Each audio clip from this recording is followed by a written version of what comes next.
Hello, everyone, and welcome to a new edition of the CanPL.ca Newsroom show. Kristian Jack alongside Charlie O'Connor-Clark as we recap week 2 in the Canadian Premier League. Coming up on the show, we recap 4 more games. 4 more action-packed games. We had a great opening weekend and I think an even better second weekend, Charlie, in the Canadian Premier League. 5 months on from Ice Tecker. That's right, 5 months on from that classic game in Edmonton. Snow keeps falling in Edmonton, and so do late equalizers to secure 1-1 draw. A dark cloud falls over the CPL and the nation's capital as the 2021 Player of the Year is stretched off with a very worrying knee injury. We'll get into that. The 2 most successful teams in the CPL regular season history duel off and fittingly exchange blows in a pair of goals in a heavyweight clash in Hamilton.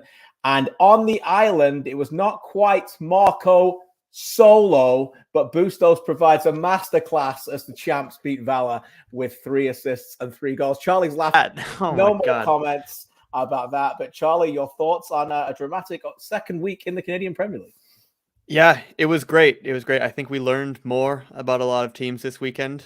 Now that they've got 2 under their belt, and it seems like almost every goal, if we keep up this pace, scored in the CPL this year is going to be an absolute belter. And yeah. I am okay with that. I'm absolutely okay with that. So it's been a lot of fun.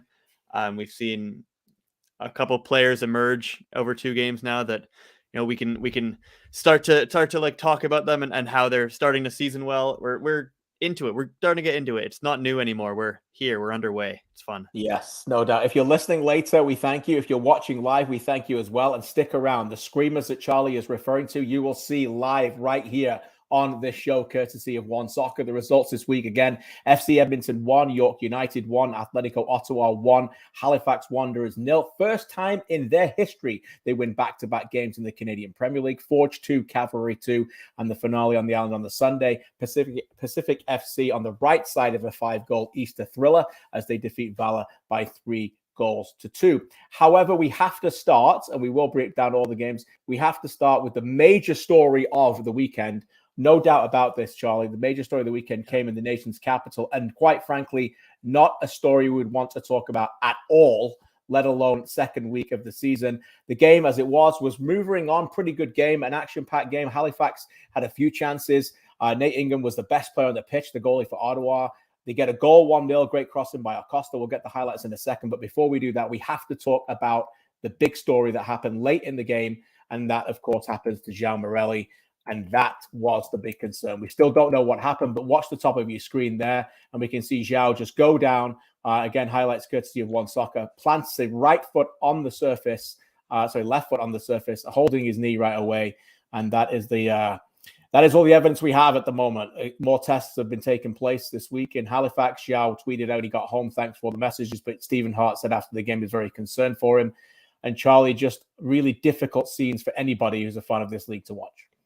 Yeah, absolutely. I mean, it's always terrible when you see anybody go down and be stretchered off in that kind of way, and you don't.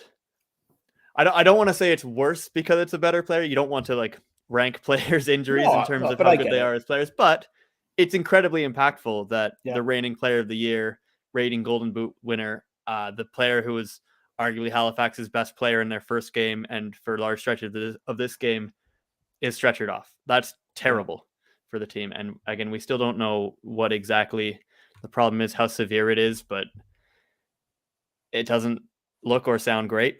No, to be honest. Stephen Hart was like, he wasn't really pulling punches after the game where he said it didn't look good. He didn't have any update. He hadn't even spoken to Joao or the medical staff yet at that point. But these are tough ones. That turf can cause those sorts of injuries when you planting it wrong and just something happens and all of a sudden there have been a few players that have seen that happen, and sometimes they bounce back fairly quickly. It's just kind of a strain or you tweak your knee or something, and sometimes it's more serious. So we're all hoping very much that Joao is okay and he doesn't miss too long. And I'm sure nobody's hoping that more than Stephen Hart, who knows, we've spoken all preseason last week, everything about how important Joao Morelli is and how much they struggled last year when he was out of the lineup because he was missing quite a lot of the season, as Stephen Hart has alluded to several times. They weren't very good without him, which was troubling. And so if they do have to be without him for any extended period of time, they're really going to put a lot of their preseason work to the test in terms of trying to be less reliant on him because they won't be able to at all. Yeah, no doubt about it. Thoughts and prayers to Joao, and of course with his family, thinking about him. Full transparency, exchanged some messages with him yesterday, and at that point was going for more results and still doesn't really know yet. They still don't know the full severity, I suppose, of this injury. And again, just to speak to just what a great guy he is, he offered to come on the show and join us and talk a little bit about it. That we will get Joao on in the next week or two. But right now, you can see, obviously, the sensitivity of all this to find out what he's going through. We'll hear from him very shortly, but just a superstar on the pitch and an overall great guy.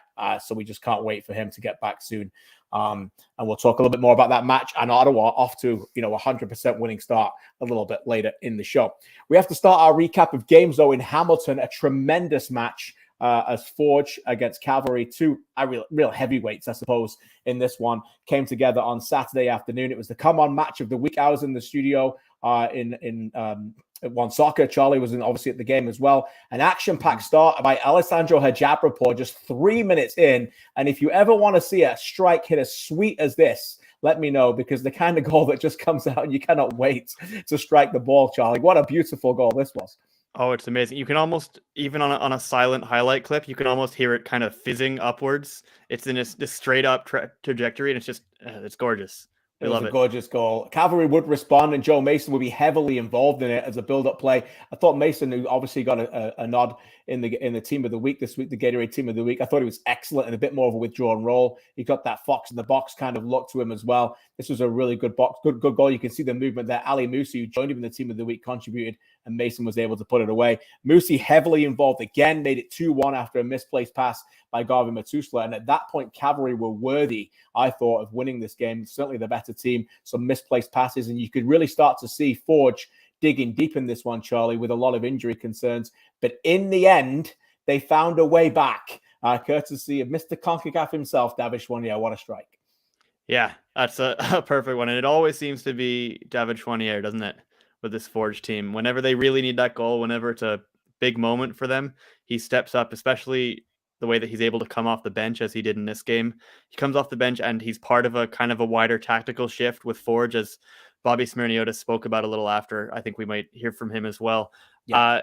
The way that Chouanier comes off the bench into this slightly different, they go to a 4-3-3 at that point, and they keep trying to get the ball to Chouanier in that half space because you know how well he can hit a ball from that spot.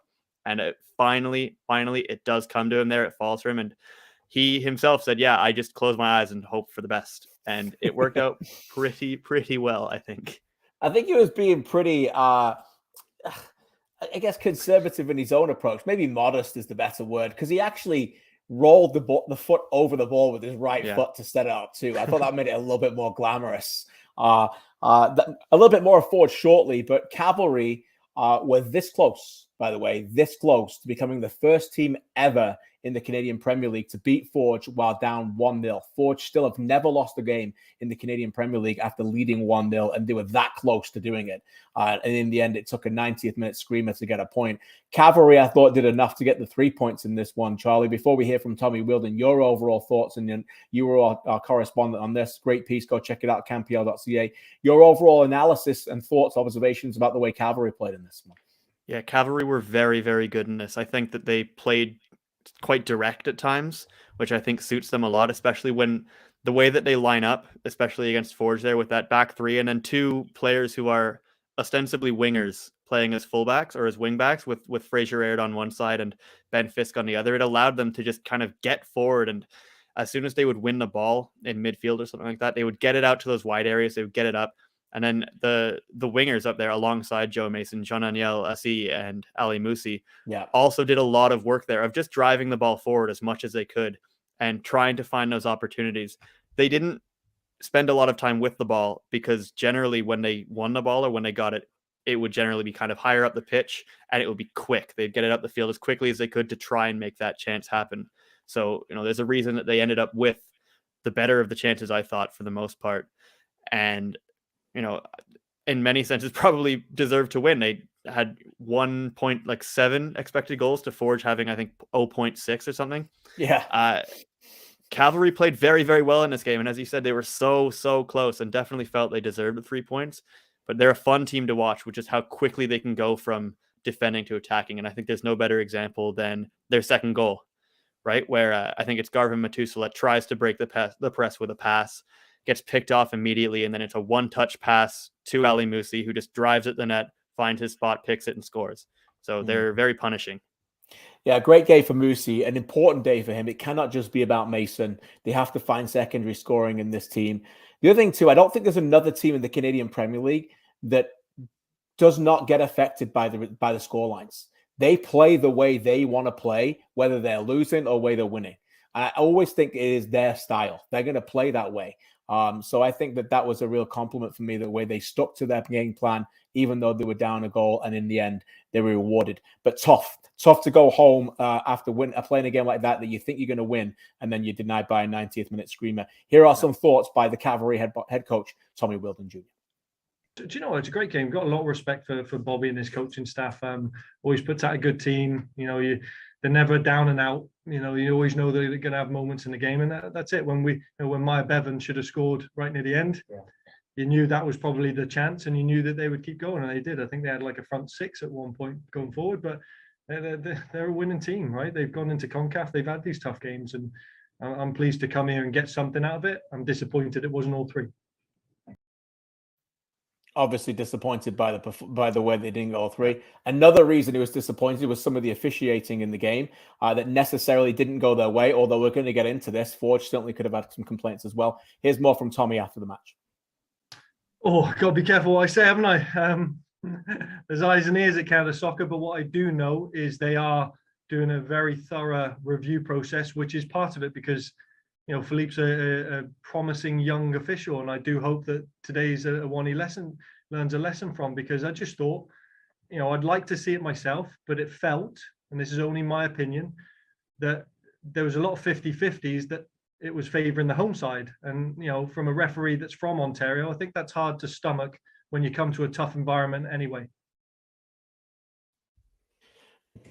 Interesting comment from him. I think one of the reasons he was upset during the game and asking him right away was the foul that he initially thought happened to Victor Latore on the goal. Let's play that and let everybody else be the judge and jury. We want to be fair here to everybody else to play it. When you watch the ball come across, watch this moment here as Becker goes into Latore. Some people think it's quite soft. Latore is goal side, and you can see Latore puts his hand up on that one. That's one of them. Let's get the next play up. This was a chance in the box for Ali Musi on Dom Samuel, who does a great job, by the way, Samuel, in doing everything he can to defend on him.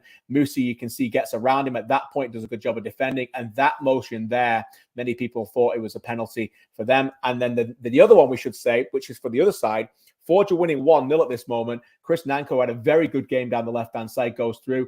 Karifa Yao misses him and looks to have gone through onto Nanko's knee. Could not guarantee you whether there was a touch there. We looked at many angles. But Charlie, your overall thoughts on this? 1 and 2, maybe the other way. Not an easy game to referee. Yeah, no, certainly not. It's never an easy game to referee between Forge and Cavalry because they tend to be such physical games, as they really are. You know, Cavalry especially are a very physical team a lot of time. And it's one of the first things that any opposing player will say about them. Yeah. So it's not surprising to see these kinds of controversial moments come up. And yeah, I think realistically, I think there probably is a penalty there for both sides. So I guess it kind of comes out in the wash there. It's kind of hard to see from any angle we've seen really of the Becker Latore one before the goal. But again, that's one where if you're a referee, especially as Tommy Wheeldon Jr. alluded to, a younger one, a less experienced one, it's tough to call that at that point in the game, you know, when a team is chasing a goal and they're around the box, right? Like it's tough to call a foul on the attacking team and the attacking third. So I don't know. I don't think that I don't think that the officiating in that match overshadowed the quality of the game itself. Yeah. In any sense, I think it was still a really entertaining game, but I can see a point in every manager comes out of every game wanting certain calls, but I think that there are some fairly egregious ones that maybe you would expect to have been called in that one. We're 8 games in to CPL Season 4. And as Aaron says on the chat, being a Hamilton supporter since day one, and that game this past Saturday is probably one of the top CPL contests I've seen. So happy to see where the league is at, only year 2 technically. And we know why he says only year 2 technically, because we've had an Island Games and we've had a very constrained COVID year of 2021. I'm with him. I was at Pacific last week. I've done 2 or 3 live games already. The standard has been nothing short of terrific. I think the fitness levels of the players coming out of the new season has been really, really remarkable. You can see Forge had 2 different preseasons with CONCACAF as well. Anyway, talking of Forge, we should get a comment in with them before we move to the next game. Before we hear from us on Forge, here is their head coach, Bobby Sminiotis. Yeah, I think in the Forge team, you have to have a lot of patience as the coach and as the players. As the coach, it's something I've learned over time that if you want to play a certain way, you need patience. Because you can't have everything clicking all the time. Although I am adamant on a certain way of doing things and a certain way of playing, because I believe in it long term in the team, and the team gets better as we keep on going. And I think the players understand that as well. Follow the processes, follow what we need to do, and the opportunities will come. And in that second half, the opportunities did come. The goal comes right at the end, but the whistle blows in the first minute and it goes in the 94th or 95th. So wherever the goal comes, it comes. Forge, not typically a fast starter anyway. Bobby joked with us on One Soccer about continuing not winning home openers, not winning home. But maybe it is a decent time to play them right now, just because even Forge, with all their attacking depth, Charlie, are significantly missing massive pieces at the back right now. Yes. You think of Kristian, who, for me, the best defender in the CPL, is a big loss. Not only is the way that they dictate the possession at the back, but controls things as well, and yet good in the air. No Ashton Morgan, so they have to play different players at that back. No Jonathan Grant. I think there's 5, mainstay defenders there not fit right now. And that's tough, even for a team like that to get over this. So maybe in a way, a point for them is a pretty good point. Yeah. I don't think Forge are ever happy to not win at home, but you do have to understand, the changes that they have to make tactically. Bringing Chris Nanko in to play left wing back is not really a position that he's very familiar with, or that he's done a lot. Even just the fact that they have to drop Alex Achinio-Johnson into the back 3 is kind of a loss for them, because he's generally such an important player as the 6 in front of the center backs. Agree. And for what he provides there, with just their ability to break presses, which was actually something that they struggled with in this game. So again, those are definite concerns, but it's not that they played poorly in this game whatsoever. They still had the attacking quality, and they throw so many attackers on the pitch at the end there, with Borges coming on at halftime, and then Chouanier coming in, and so on. And they don't really take any of those other attackers off in those cases. It still comes eventually, right? They're a very patient team, and they're rewarded for it at the end. 2 weeks in, still no win for Forge, still no win for Cavalry. 2 weeks in, 2 wins already for the champs as Pacific FC defeat Valour in an Easter Classic on Sunday. This was a brilliant game. So we roll the highlights in this. If you want your drama, sit back and get your popcorn in this one. Even in the first half, we lost count of what you could have. Valour went down to 10 men. At one, Tony Mikel with a red card. And after that, it was the Marco Bustos show, as he gets 1 assist there right away with a brilliant cross in the box there, and they just carried on. Manny Aparicio made it 1-0, Charlie. And after that, this became a very difficult game for Valour to get over, particularly once they went down to 10 men. Yeah, it certainly did. This is kind of Pacific from front to back in this game. And I think even when we spoke to James Merriman and some other people after the game, they were feeling like they wanted more out of it. They wanted to dominate more after they went up man. Pacific came out of this game with just over 5 expected goals. I know I keep talking about expected goals. They're just over 5. And that's the second highest total a CPL team has ever had in one game. Ever. In the 4 seasons. The first being, obviously Cavalry scoring 8 goals against Valour. But for them to be able to create all of these chances, most of them in the first half, to be honest.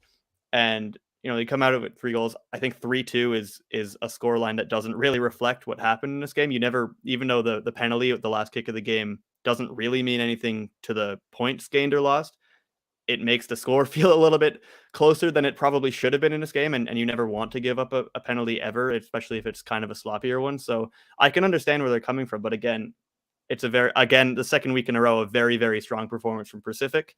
And, they're just a fun team to watch at the moment, especially playing at home. Yeah, they've come out the gates absolutely on fire. We're going to have a special guest shortly. Before we do that, here is the thoughts of their head coach after this one, James Merriman. I think the 3 points belong to the team. I think the team did enough, but I still wanted more. We wanted more from the position we were in. They went down to 10 men. We thought we should have controlled the game more. Bustos, he's got that quality on the ball, right? So happy for him to get the 3 assists. But overall, as a team, we want more from a game like this. What is that more that you're looking for? Be more dominant, be in more control. They're down to 10 men, right? And we're up, we're winning. So I didn't think we did that well enough today. And we know it as a group. And it's something that we're going to continue to work on and reflect on. As usual, honesty and honesty in spades from James Merriman. Gets 3 points. A very good performance, but once more. Talking about a very good performance, let's bring in our special guest, Marco Bustos, who's very kind to join us live right now. Here he is. Marco, another member of the Team of the Week, and the first player in Canadian Premier League history to register 3 assists in one game. Congrats on a fantastic performance. What was your overall thoughts in this one? Similar to James, wanting a little bit more in a match like that? Yeah, first off, thanks for having me, obviously. A game like that, when you go a man up, quite early, thinking from a player, I think, 3-2 is a score that, kind of keeps them in the game, right? I know their goal came right at the end, but, when we're up 3-1 with a man up, I think, we could have put a 4th or 5th and the game's done, right? Then we can start rotating a lot of guys. And really show that, we're capable of putting teams away. It was a lot of that last year that we never put games away. We always left it to the death and usually conceded, from the 80 to 90th minute. But that's what we're trying to fix. I'm kind of on par there with James also. That's something as a collective that we need to fix to if we want to dominate. And, we talked about that consistency. If we want to win again and win the league and win a championship again, that's what it's got to take. Knowing how to ice a game, taking the chances when we have them. All that comes into the picture, and for me, it's about being dominating as a championship club. Obviously we're excited and proud that we've already won 2 games out of 2. But it's only 2 games of 28, right? So we got a long way to go and a lot more to improve. That's the great thing also. Certainly a long way to go in the season, but 2 games in, 2-0, 2 wins at home as well. It's important to get those early. Does it feel like you guys are trying to maybe set a tone here a bit, that you're the team to beat in the league, especially when teams come to Starlight Stadium? Yeah, well, I mean, obviously we were champions last year, and like everyone said, we have kind of that target on our back, which allows us kind of play with a bit of if I can use the word swagger. It's we're a team that's going to score goals. I believe in that. Our team believes in that, but it's also keeping balls out of our net. So that's also important to winning.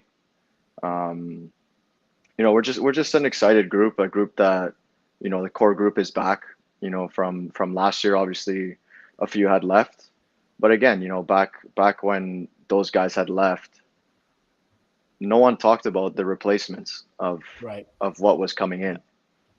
And I think now those replacements are showing that, we're just as good, if not better, and that's what we're trying to be. We're trying to be better. We're trying to improve every game, improve from last year. How can we be better from last year to this year? And, conceding late goals is one of those topics in the changing room that we're going to try to fix, and I believe we will fix. mark of a champion, right? Never satisfied. Never satisfied. That's a great way Yeah. of looking into it. Pretty audacious assist from you, my man, on Sunday. I know you got 3. We're going to highlight our favorite here at CanPL Newsroom. We're going to roll it in and ask you to talk us through it if you don't mind. So let's just roll in this assist and let you take over. But when in the world did you think you were going to do that with the outside of your foot like that? Yeah, well, it's that's not the outside. Oh, wait. Yeah, just watch. This What do one. we- No, Oh, that's the No, the other one. that's- My bad. That's the second one. Yeah, that's the second one. That's I okay. can bring. though. I could roll you through that one also if you want. Please do. Yeah, Because please that one's do. actually quite cool. It's so I had told Diaz actually the day before. When I'm coming into that area, when I come into that area, if I know I'm far away from shooting, and as soon as I take the ball to my left, run behind the center back. Okay. That's something that we worked on, the last week, because I can play that floated ball in behind, and the center backs are watching me, right? And a lot of times defenders get caught ball watching. So, you pull off their shoulder, and it's an easy lofted ball for me. In my opinion, it's one of the easier ways for me to assist. So we talked about that, and obviously he made a great run. And in that scenario, if I know he's going to make that run, I don't need to look up. So that saves me about a minute or about a second in my thought process. I love that breakdown, Charlie. He says it's easy for me. No, I don't know if it's easy for me, man. I'm just gonna say, Marco, we don't. I know you're getting a little bit shy here, my man, but there's not many people who can play a pass like that in Canadian soccer. I'm just gonna throw that out there, okay? We're not talking about the elite of the elite in the European Champions League, Charlie. Back me up for a second. It's a no-look pass, one that he planned 24 hours earlier and puts it on an absolute dime for a striker, Charlie. Okay, speaking of the elite of the elite in the Champions League, though, I need to hear about the outside of the foot one. Like, have you been watching a lot of Luka Modric highlights recently, or like at what point making that run are you like, yeah, I can just float this with my left foot that way? First of all, you cannot talk to me about any Real Madrid players. That's true. Fair enough. Barcelona fan. Fair enough. You're a Barca guy. But no, obviously, that's Modric is a top player in the world and history. But no, I don't know. I just, for me, I like to improvise. That's my kind of style of play. And obviously, those who have been watching me for a while know, my right foot is for the gas pedal and the gas pedal and the brake. So no, it just I had seen that there was no one really there for the cutback, so I knew I kind of had to loft it. So I just knew I could get under the ball with my left foot and kind of chipped it in there, and had to get it over Rocco there that I saw. He's a tall guy. Obviously, he's a big guy, so I had to kind of just like do a little. I don't know how to explain it, but I'll just show you. Just like that, right? Yeah. It's a good header from Manny too, though. That's probably an important part. 100%. But the best thing though is that you have a midfielder like that that's getting into the box. Yeah. You even see on Diaz's goal there's a man who's sprinting into the box from 30 yards behind. So that's something that we've worked on also, is getting numbers in the box. And that's where the most goals are scored. You look at history of goals and every season, they'll tell you 90% of the goals are scored in the box. So that's been I think the positive note and why we score goals. We know kind of what we need to do to score, and that's getting numbers in the box. So it's almost a perfect day for you, but we have to address. We didn't show in the highlights. Yes. I'm going to go there, don't you? 100%. Yeah. That's how we get better. Yeah. So you missed the penalty, and 100%. Mr. Siwas, he's starting to get a bit of a reputation in this league, my man. I think he's 75% save percentage now from penalties. And talk us through your process on that. Does his little go away to the right before he goes to the left? Did you see that, or are you adamant you're going to go the same way? I know you don't want to give any secrets away, but he went one way and then dived the other, didn't he? Before he, were you watching that, or did you just decide you were going to go that way right away? No, I think as a penalty shooter, I always say, when I go up there, I already have, the spot where I want to shoot, and I'm like 100% going that way. I can shoot both ways. I've shot both ways many times, and I decided just to go up and shoot that way. I'm not a big fan of the stutter step and kind of watching the goalie. I feel I've practiced that, and I don't feel confident doing that, in a game. So done it in practice a bunch, but I just, I tried to hit it where I wanted to hit. And obviously when a goalie guesses the right way and goes one way with everything that he has, there's a good chance he's going to stop it. And he made a good save. I thought I hit it decently.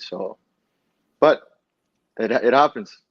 All these players miss penalties, and it bugged me for a bit. But that's the part of growing also. When you have a little bit of a down like that, it's how do you get out of that quickly. And I thought I forgot about it quite quickly and just had to go on with the game. Well, if you're ever going to miss a penalty in a game, just go, break a CPL record the same game. It's fine. Right, good time for it. I won't lie though. I really wanted to score, but no, it's fine.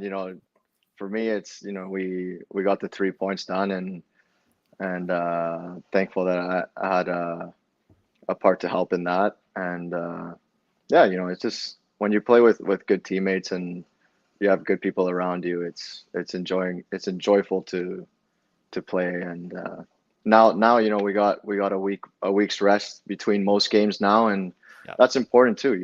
You can see in the games the quality of the games are better. Most games are tighter. It's not those 4-0s, 4-1s, sloppy play. It's everything is quite close, which makes it better for everyone watching, right? Yeah. Oh, it's been great. It does. Yeah. Marco, before I ask my next question, I want to thank you for not doing stutter steps, because I hate those before penalties. They feel like cheating to me.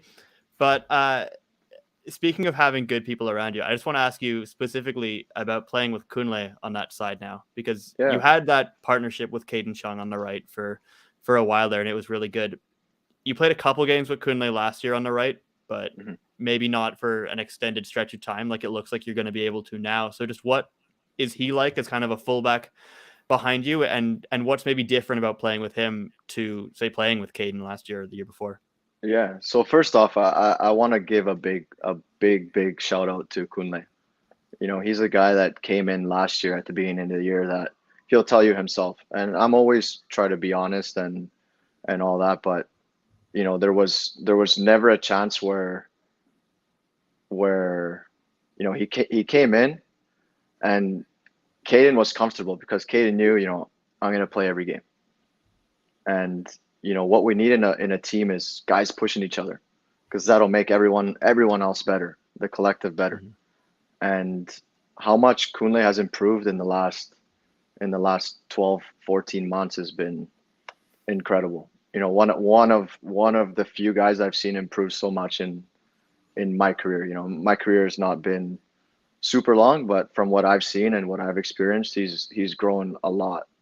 And that's a testament to, wanting to learn and wanting and willing to improve. There's a difference between talking about improving, but when you see the work done every day and taking, tactical stuff serious, technical, we all know he's powerful. We all know he's probably the fastest guy in the league, one of the strongest guys. But sometimes, in a sport like soccer is, the ball moves faster than anyone. So if you know technically that, your first touch is good, where you're passing next. And that's what he lacked in the beginning. Now it's, second nature to him. And we're all around there, me, myself and Jamar or whoever's playing around him. It's all, I know you guys don't hear everything that's being said on the pitch, but, we're always trying to help each other, where to go, where to be. If I'm dropping in, Kunle, get out, or drop, or go inside, or whatever it is, so that creates a good chemistry between, football's all about triangles. So our triangle there on the right side is, for us, it's just about communication and always moving. And for me, obviously playing with Caden obviously what he's done is, he's gone now and playing MLS. Very few have done that so far from this league, and Caden was exceptional to play with. I enjoyed that a lot. It felt so, I don't want to say easy, but it felt just natural. The way he glides with the ball, his speed, looks a lot faster than he is, or than he's jogging and he's sprinting at the same time. I've never seen that before. Right. And for me, Kunle's watched Caden all year, learned from Caden, learned, what it takes to be in this team. It's not just coming to any team or starting for any team. It's starting for a championship team. So now Kunle's taken that spot. He's grown with it. And to be fair, the first 2 games, he's been lights out. So that's just a testament to hard work in my opinion. And for me, it's just about helping him and how we can create a bond together on the pitch. And if he plays good, that allows me to have success myself. Because if he's running down the wing, fullback has to watch him, and then that gives me space because who's going to come and mark me? So it's just a fun game of chess, I would say. Fantastic answer, my man. A few things to digest there. First of all, you said we can't always hear you on the pitch. Anytime Marco Bustos is not to be mic'd up on a pitch, let me know. We'll get that arranged. We'll get CPL films mic'd up with Marco. That'll be pretty class. Second thing, Caden Chung and McNaughton, as you said, they're gone. The trajectory, they're gone. Wherever they've gone, you're coming next. There's no doubt about that, my man. I know that's coming next for you. What else did I want to say? Oh, yeah, I want to also ask you about one more thing before I let you go, a bit more of a serious thing. Yeah. Joao Morelli on the weekend is one of the big superstars of our league. Last year, as a league and as fans of our league, we had to digest that with you. When we lost you, that was very difficult for all of us because we want our stars to be performing. We don't know how long Joao's out, but it doesn't look good. What were your thoughts on this? And I guess what's your message to another superstar attacking player like yourself being out right now? Yeah, it's tough. I hate seeing these things happen. And I want to say, it's part of the sport. It's happened to me. I don't know the extent of the injury, but from what I saw, it didn't look great. But this is something that happens, and it's unfortunate. But like you said, you want to see these players play. He's an MVP last year. I'm sure he was super excited to come back and try to repeat that this year. He's from the conversations I've had with him, he's a brilliant guy, really nice guy. I've reached out to him and wished him the best, hoping the best for him. And it's tough to see that. You never want to see people go down with injuries, especially serious ones.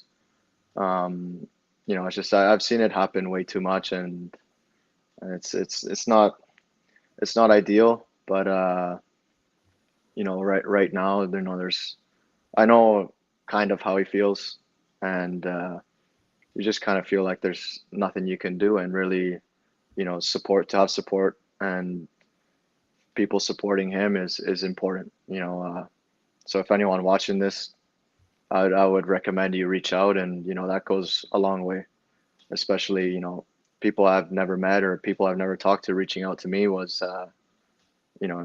Every second, third message, puts a smile on your face, and that helps a lot with the inside of your feelings, right? So, again, I just want to wish Joao a speedy recovery and hoping for the best for him. Top class, my man. That's why I asked, because I knew what you've been through yourself. So it's nice to share those moments, and we're all in it together, right? Again, congratulations on a fantastic individual start, but I know more importantly for you, a fantastic team start. I know you'll be back at training with the boys again this week, buzzing with 6 points from 6, hoping to make it 9 from 9 this weekend as well, Marco. As ever, we always love having you on the show. Thanks again for joining us. No, thanks for having me, guys. It's always a pleasure, and keep doing what you guys are doing. It's awesome work, and we just keep going. Thanks Thanks Marco. again, Marco. Marco Bustos, team of the week, no doubt about it. And I'm sure early candidate for player of the week as well. Can't thank him enough. From Pacific, we move to the nation's capital, and Ottawa are 6 from 6 as well. They get a 1-0 victory on the weekend in the aforementioned game against Joao Morelli. A fantastic performance from Ottawa. You could see it very early. Great opportunity from Brian Wright there. They played very well in this. Halifax had their chances as well. We'll get to that shortly. Some real opportunities in this one. Kristian with a big save in the first half as well. This one from Malcolm Shaw's header. Nate Ingham had a tremendous match in this one as well, Charlie. And in the end, again, it was probably could have gone away. It was one that Ottawa took hold of in the second half. But a game that was there to be won by either team. Yeah, it was. It was like both sides definitely had their chances, and were it not for Nathan Ingham, then maybe we're talking about a Halifax win, because I think there is this one right here on screen from Salter, and then from Morelli, this double save. And then there were two more, I think, pretty big saves on distance shots from Morelli again. So it certainly could have gone Halifax's way. But we were kind of speaking about it during the game. Ottawa has suddenly become a team that defends very, very well in this formation. You know, they lose Drew Becky to suspension, which obviously is frustrating. But they come in, they changed it up a little bit. They play with a back four in this game. And Diego Espejo, 19 years old, alongside McDonald Niba as a center back partnership. And they looked great. I thought they defended very, very well together alongside each other. They were able to kind of just keep a lot of Halifax shots outside the box. That's why they needed Morelli to take those shots from outside the box. They can't help the fact that Morelli can actually score a lot of those shots because he's a very talented player. But if you're generally keeping them outside like that, you're going to be okay a lot of the time. I think the attack is still coming for them. You know, that's their first goal from open play. It's a bit of a broken play, but a good one, an excellent delivery from Miguel Acosta, and really good work from Malcolm Shaw to kind of lose the center backs, kind of go on the blind side and get under the ball and track it, and then head it across goal. It's a very good finish, and he's a very good striker as well, good goal scorer. And again, whenever you have a new coach come in, generally they'll start by building the defensive shape and building that kind of structure, and then the attack starts to come and it starts to click eventually. So I think that Ottawa has a lot to like from these first two games, and they've definitely proven that they're going to be one of the most difficult teams to break down in the league. Yeah, I think they're going to be really difficult to beat. Right away, I can see right away the difference that Carlos González has made. It is night and day compared to what they had last season. And I know players have come in and they changed it, but the way that they're coached, you watch when they lose the ball, how they recover the ball quicker. That is such an important part of this team. Bassett playing in a central midfield role where he started last season in the bubble for Pacific and then kind of evolved it. He's getting touches deep, and he's a really good blend with McKendry. They work really, really well together. Espejo, another member of the team of the week, I thought was dominant in centre-back position. Dominant, by the way. Very good on the ball as well. But you can tell that this team has been double sessions every day in Madrid for a month. They are fit, they are ready, and they are raring to go, and they hunt the ball quick. The other thing about them is tactically versatile. You mentioned it, the back four. Occasionally they play as a three. Acosta can tuck in. Tissot went away. Verhoeven played this weird inside left position. Sometimes he was a fullback, sometimes he was a winger. Valour on the other side. So tactically very versatile and very difficult to defend against. I thought they were excellent. And Carlos González has done really well. Aaron asks, what are your thoughts on Brian Wright? That's the final piece of the puzzle, by the way. Wright and Shaw buzz around without the ball really well. Really well. These are not two passengers in 4-4-2. Let me get the ball and I'll do the work only when I get the ball. They work really hard. And Wright didn't get in the team of the week this week, but he could have, and Shaw did, and he got his goal as well. There are our thoughts. Here is the thoughts of head coach in Ottawa, Atlético Ottawa boss, Carlos González. I think that there are some moments of, although the game was an equal game, I felt that it was a game with different games inside the game, in which first half we were better, we have the clearer situations, but it's true that the first 20 minutes of second half, until we started to switch the players and look for this new energy, we were a little bit flat. But still, this is one of the good things of the team, that we have people from the bench that can give us a best level than the one that is on that moment on the field, and it's part of the the reading of the match. We cannot put all in from start. So in some moments we have to leave something in the bench, some players that can make this impact during the game. And also we find it today, players that came out brought this new energy to the team, and I think that we control quite well the last 20 minutes of the game. I think that's another really astute point by Carlos González. And something else I've noticed across the league so far in 2 weeks, I think most of the substitutions in the CPL this year have been brilliant. Bang on, everything you need at player. Oh, this play needs to come off now. This player comes on it instantly. And by the way, I think that's impacted the games. This week, we just had 50% of the games. The goals came within the last 10 minutes of the game. These subs are making a difference. And we'll get to Edmonton with Alex again in a second. Yeah. Go ahead, Charlie. That's another product of a season where you don't have to play every 3 days. Yeah. Is it not? Because you can have a more detailed 90-minute tactical plan. You can either come into a game knowing, 60-minute mark, I'm making this tactical change and we're going to throw something different, or you don't, or you can have, you can watch how the game progresses and then choose a different option, because you've got, in a lot of cases across the league, not every team at the moment, you've got fit players on the bench that can come on, not just because somebody is running out of steam on the pitch and they're dead tired and they have to come off, but because they offer a different element to your team, right? Yeah. You can make those changes. So there's more depth in squads. And it's just going to be fascinating to see the quality of play improve and the back and forth between teams improve, because, you make one move, then the other team makes another, and then the other coach makes another. And coaches are going to learn a lot more about their teams and about their opponents this year. And I think we certainly have. It's a great point. It's a great point, Charlie. They choose to make the choices and changes rather than being forced to make them because they can't play those players anymore because of how tired they are. A big difference. Before we get to Alex on Edmonton against York, final thought on Halifax after a narrow 1-0 win week 1, a narrow 1-0 loss week 2. And bear in mind, Stephen Hart addressed the media just literally minutes after watching Joao Morelli stretch it off. So we thank you for doing that. Here was that interview as we asked him about the game. I thought we were in good control in the opening 30 minutes of the game, and then they had some really good moments, in the closing part of the first half, and then I thought we were in good control of the game in the second half, and had some very good chances.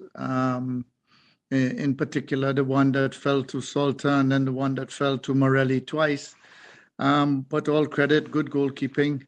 And they basically played for that chance that Shaw scored. And I thought he took it well.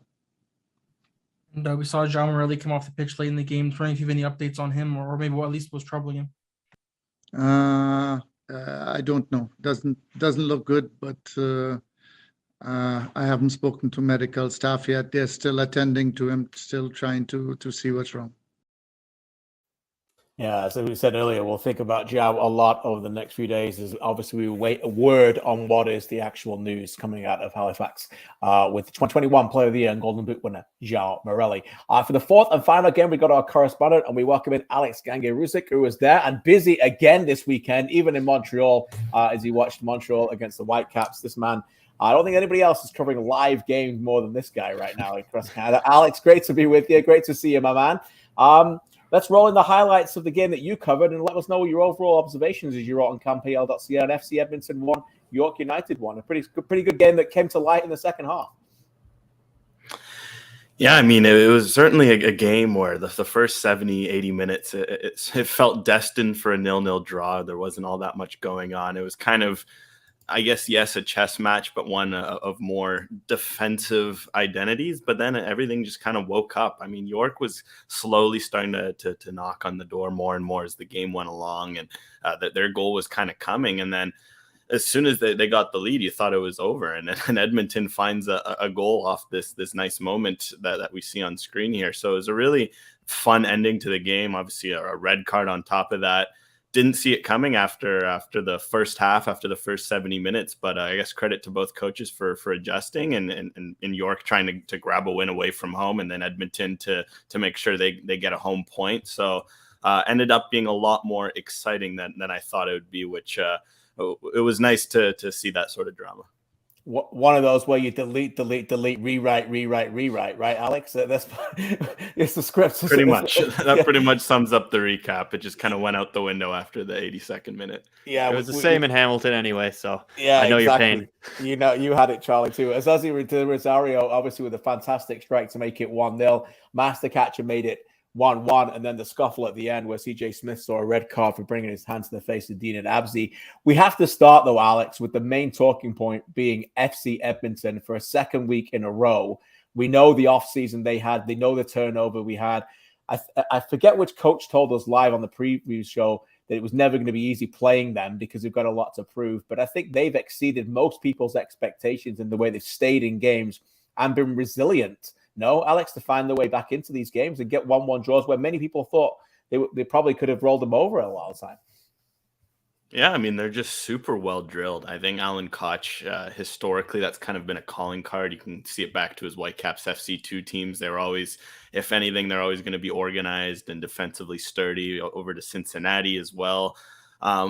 And I think that kind of almost fits, it blends nicely with this group of guys he has. It's almost like you look at them and they've embraced this kind of, I could say, I guess, ragtag. I don't know if that almost feels a bit weird to put on, but I mean, it is a kind of a ragtag team where you kind of got guys cobbled together and they embrace that. I mean, there's so many examples of players being thrust into new roles and embracing it. I think my favorite one so far has been Gabriel Bitar.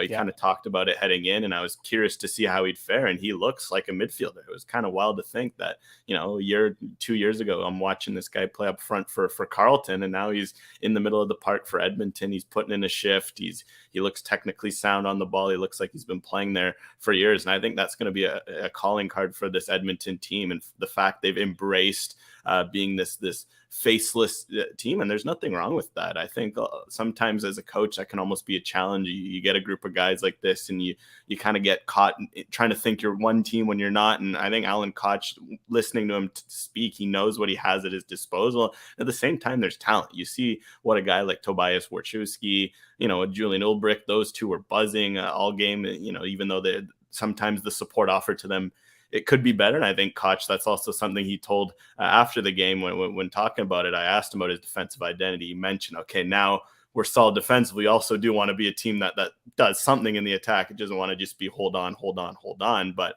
I think we're seeing them slowly build, and it's a project that I think is going to surprise, but I think it kind of is a testament to A, the talent they have, and B, how they've already bought into what he's been putting out there. Yeah, I've been very impressed with Edmonton's defending as well. Especially, it seems like they're very happy sitting in this kind of back five, with it's Lowry and it's Luke Singh and it's Niall Higgins, who have all, I think, been very good. Luke Singh especially was very good in this game. He's in the Gatorade Team of the Week, so that's 3 Edmonton players now so far for the season. It's been impressive to me the way that they've defended, and I think, yeah, Alex, as you alluded to, Alan Koch kind of explained that that's where you start when you come into a team at this stage of the process. I think when he said when you come in late to the process, which they sort of did compared to other teams, you start with the defensive structure and you sacrifice things obviously in the attack for that. And it's there. It's starting to show itself. And I wonder maybe if they're even surprising themselves with how well they've defended so far. So they're certainly impressive, but I don't know what to think of York so far through 2 games. I think maybe that's where we should go. Yeah, it's an interesting one on York though, right? I mean, tough games, 2 very, very difficult defensive battles. They've got, they're missing a few players, suspensions, injuries. Lowell Wright goes to Canada. It's not been I don't think the continuity that they need to get to yet. Alex, before I get your take on York, let's hear from Alan Koch after the game, who had a brilliant thing to say about Edmonton fans. You guys know I'm not from Edmonton. I'm from BC. I've spent a huge chunk of my life in BC, but I'm becoming a very proud Edmontonian because there were a lot of Edmontonians today in the stands, and you could hear them. They weren't just sitting there feeling sorry for themselves that it was cold. They were there to come support their team, and it's a big part of who we are and what we're trying to build together with everybody in this community. So let's call it what it is. We're the underdogs, but we're a team that's going to fight until the bitter end. We've shown that already in 2 games, and everything I've learned about the DNA of Edmonton in the last year that I've been here. That's who the city is. And I think we embody that. We're proud to embody it. We play for our club. We play for our city too at the same time. So very, very happy and appreciative of all the supporters that came out tonight to support us. Alex, I want to move on to York and ask you a tactic question. You covered it in your analysis on CanPL.ca about them moving to a back three in the second half. You noted it could have been out of necessity. Obviously, Michael Petrasso going off at halftime. But you did say, because of that, you can only wonder if that might be something we see more of from York going forward now, as there is no doubt that the formation switch allowed them to change the complexion of this game in the second half, end quote. Great analysis by you. What was it that you liked about them changing that system to play a three? I mean, I think right now, as we kind of seen across soccer, the back three is kind of a rage, and for good reason. Just the way you can defend in three, and you can kind of be flexible and get players up the pitch at the same time, control the midfield. You look at York's strengths. I think you look at two areas of the pitch. I look at three areas. I'd say at the back, you got a pretty strong pillars in Roger Thompson, Dominic Zator, Kristinovic, Insa.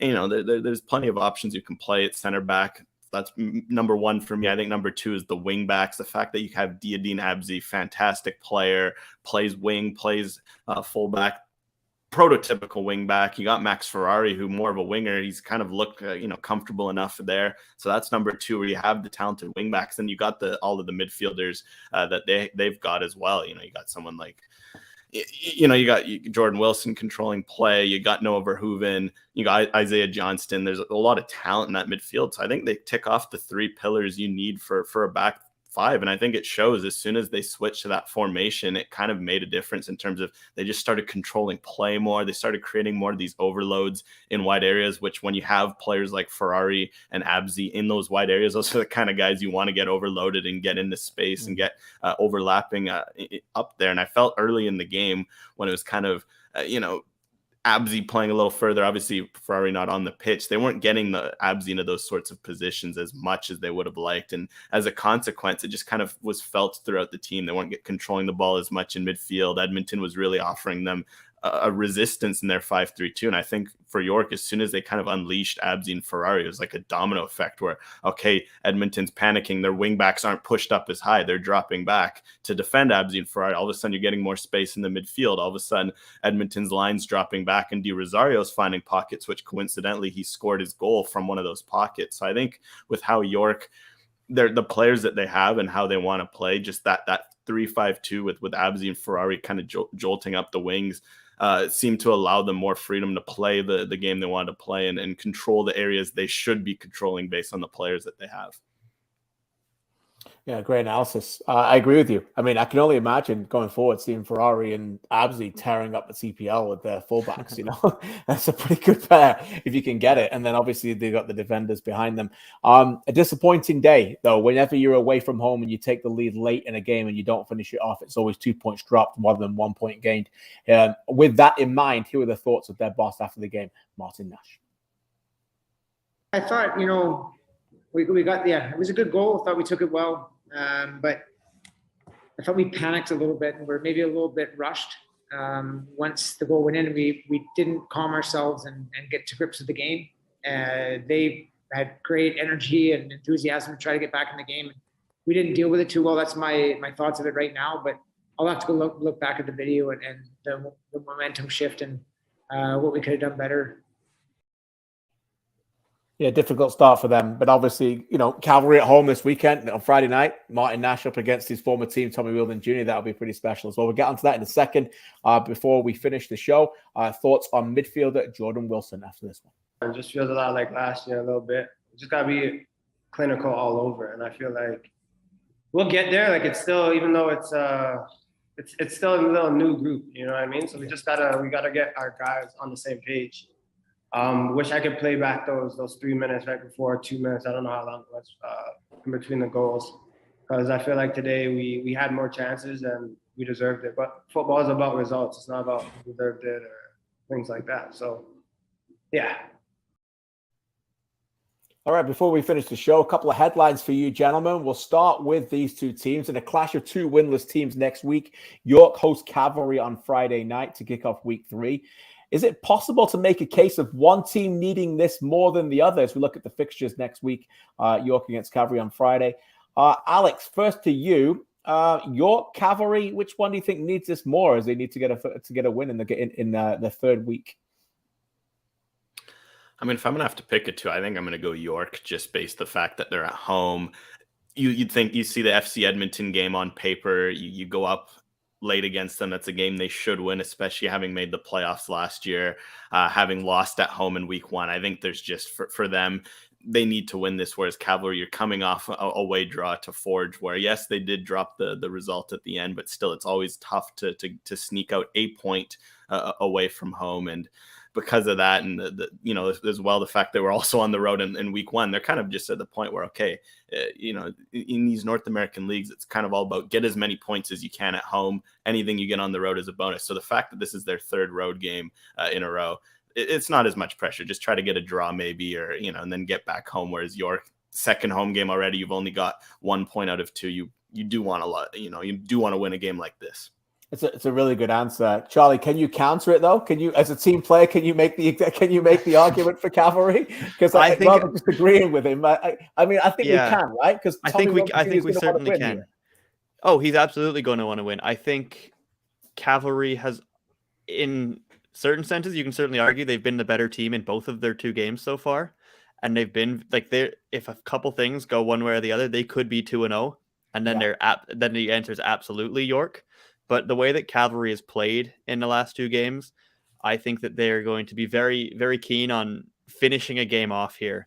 After being so close to winning at Forge, so close, and playing well against Ottawa, but not managing to find the net in that game, I think that they're maybe a tiny bit frustrated. They're not going to say that because it's very early, and they have again played entirely on the road.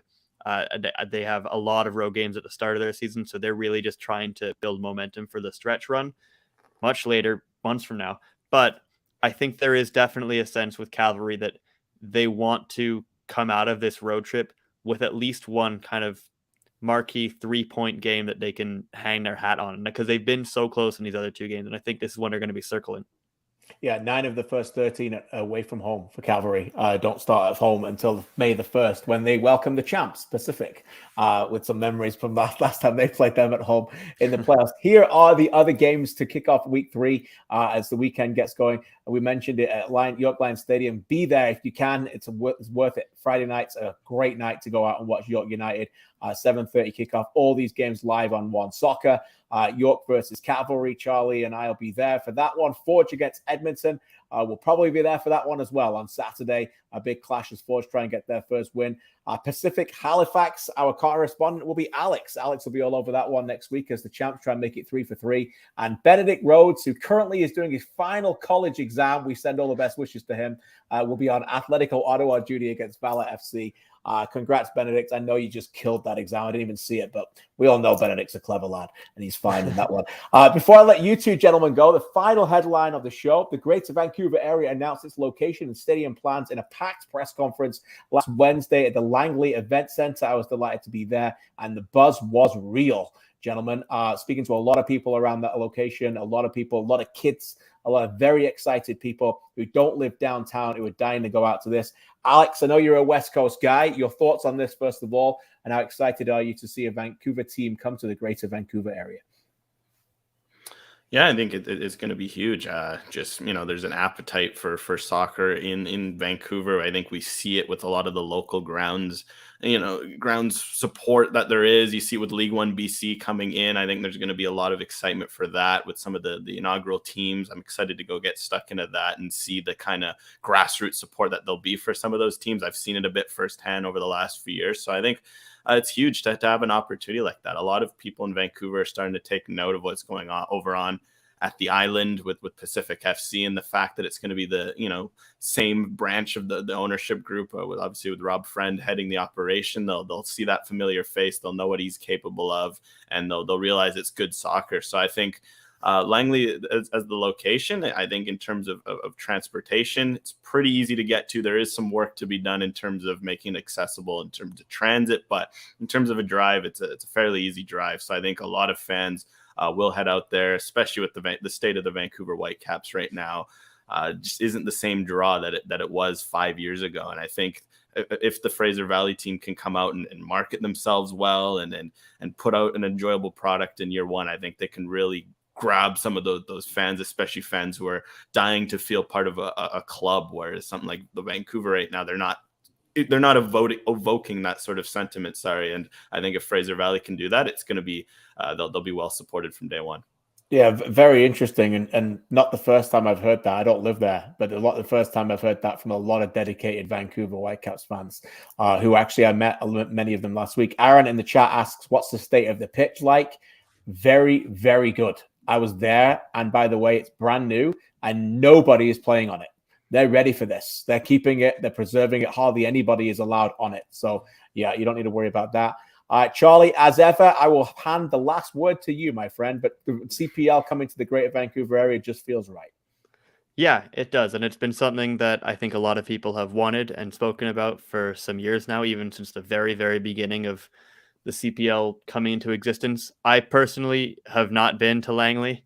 I haven't even really been to Vancouver other than the airport. So I don't know anything about the community, but it sounds very exciting. And it seemed like there was a very good vibe out there when you guys were out there for this announcement. So it's very exciting. And, I love when the CPL grows and when new teams come in and join the family.